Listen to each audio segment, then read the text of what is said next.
GE dishwasher diverter valve.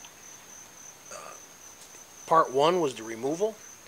This is going to be part 2, which is the installation of the diverter valve. First, I want to thank you for watching. I appreciate if you would hit that like button and subscribe if you want to see more videos like that. It really helps out the channel. If I could bring you more appliance repair videos, I will. But for right now, we're gonna deal with this dishwasher, GE dishwasher, where the diverter valve went bad.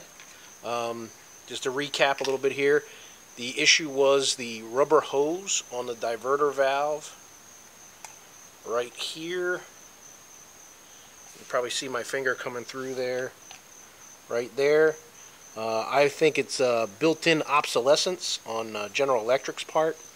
It seems that this was actually rubbing up against, while it was installed, up against the top there of the flange, which caused it to chafe, which caused the hole. This dishwasher is only about 2 years old, so we went ahead and we ordered the new part. Here's the new part. There's the new part number. This is a genuine GE replacement part. And we're going to go ahead and get this diverter valve installed. It's a pretty straightforward installation. So the first thing that you're going to want to do is just check it, make sure it's the right part, right? It's the right part that's going to fit, which this is.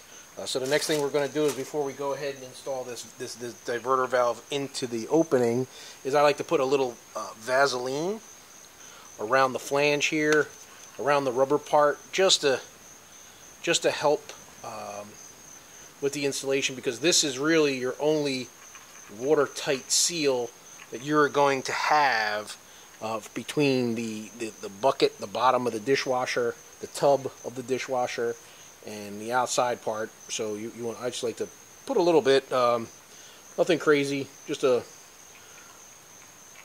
little bit of Vaseline or some other type of lubricant that's not going to eat the rubber around the flange, around the rubber flange there, which is right here. Then we're going to go ahead and install the diverter valve the same way it came out. There is goes right up in there. You sort of fit it in there nice and evenly. Push on it, make sure it's seated. And we have, there we go. Okay. And as shown in the first video, these are 1/4 inch screws that hold it in place. So you use a 1/4 inch driver. We go ahead and just nice and easy screw these in. You don't want to over torque them. You don't want to crack anything, or the plastic could be a little bit old or a little bit dated, and sometimes it gets weak from heat cycling. So we'll go ahead and get these installed. So let's get these installed. So okay, we got the diverter valve installed again. It's just a matter of making sure the seal is in there. Push the valve back in. Tighten up the 1/4 inch screws. Make sure they're nice and tight. Don't over tighten it. You don't want to crack the flange.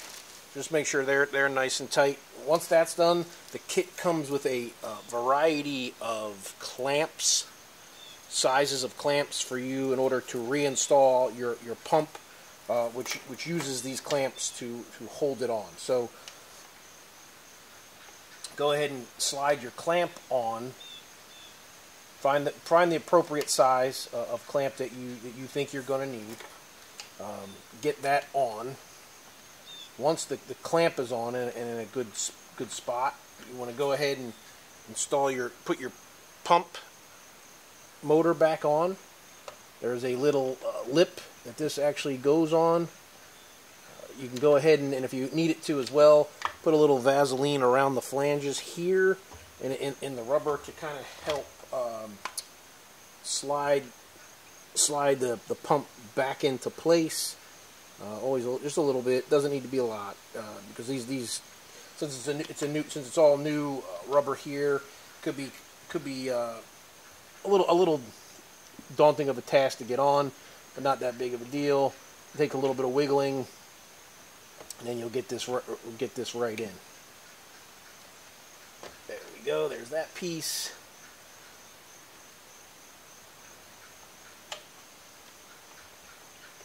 Go ahead and get that slid in.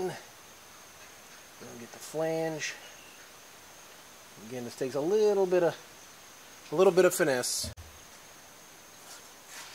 So we'll go ahead and tighten down the clamp. For this particular clamp, we're just going to use a Phillips head screwdriver. Make sure it's in place properly. We'll get it tightened down a little bit first. Get it started. And we'll make our final adjustments once we get it tightened down a little bit.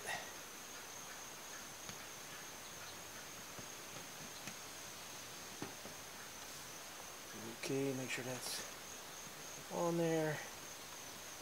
We'll go ahead and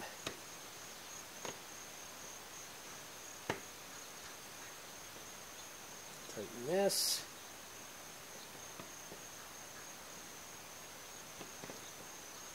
And you just want to get it, again, nice and snug. You don't want to over torque it. You don't want to crack anything. There you go. That's nice and tight now. Then we'll move on to the diverter valve.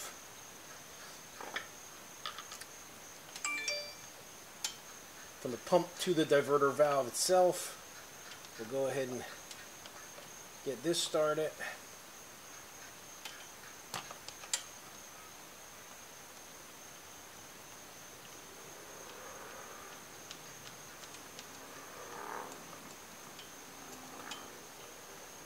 Make sure everything's nice and snug.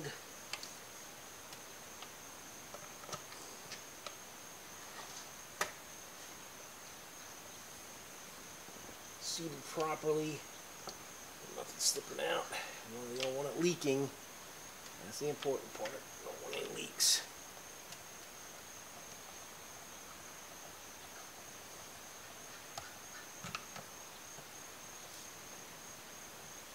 Where we left off is we go ahead and install that final clamp right here that goes from the diverter valve to the pump.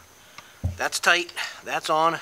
It's all secured. We plug the plug back in, and we'll go ahead and get this dishwasher installed again. And that's basically the simple process of installing a diverter valve in a GE dishwasher. And one more other thing you want to make sure you do is go ahead and reinstall your agitator and make sure that's put back in the dishwasher. And then you can go ahead. You can either do that now or you can do that once you install the dishwasher back into the cabinets.